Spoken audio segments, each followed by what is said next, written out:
I don't know if I'll contextualize it or not. But what I wanted to say, Simon, was just simply that in order to deal with the pandemic, humans have to adapt and even evolve. And this is a process of consciousness right now. Our bodies are going to stay basically the same. We can't evolve quicker than the virus, even with vaccines. But we can use our brain power to start thinking in entirely different ways. And you and I have been talking now for over an hour, and we are both similarly with brains that work philosophically. So I want to just kind of come to you where you were talking about like what humanity needs to do right now. Well, I was just saying that everything you are saying are, when people are stuck, I was giving an example that, some of the ways you're thinking, especially because you feel that you're quarantined on Woodby Island in the basement.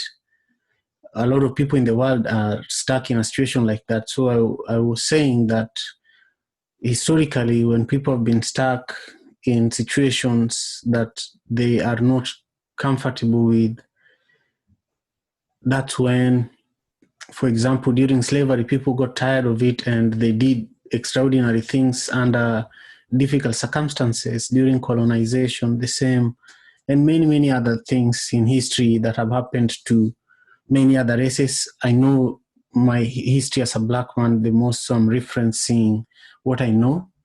And also, you speak a lot about the history of human beings and our connectedness to Africa, which should be common knowledge, But we're just listening to each other and share, just sharing initial thoughts about where you can take your concept of stand-up philosophy, Mm-hmm. And I also shared with you that we have stand-up politicians in Kenya, like street politicians.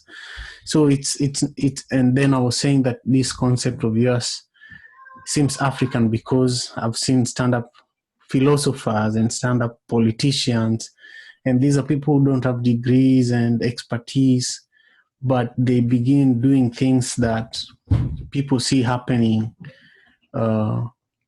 in politics and in public discourse. And so eventually people elevate them to positions of power or authority, where some of them have performed well, some of them have performed terribly, because everybody has their own path, Mm-hmm. Yeah.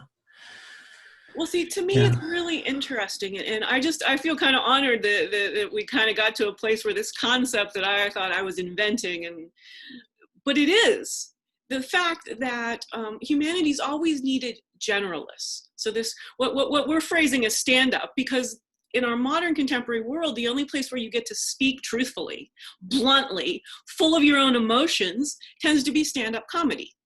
Well, as that's practiced in America, it's a very abusive type of language, whereas mine is so much fun that, I didn't want to call it the same thing, so I just call it stand-up philosophy. So it has just been an honor having this lovely talk, and I like that we caught this little glimpse of conversation that we can now both share as we started this talking about podcasts.